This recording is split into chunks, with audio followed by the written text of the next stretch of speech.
listening is a vital part of communication. We've got 2 ears and 1 mouth. Use them appropriately.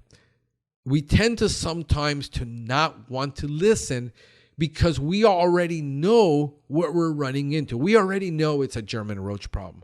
We already know that it is an ant problem.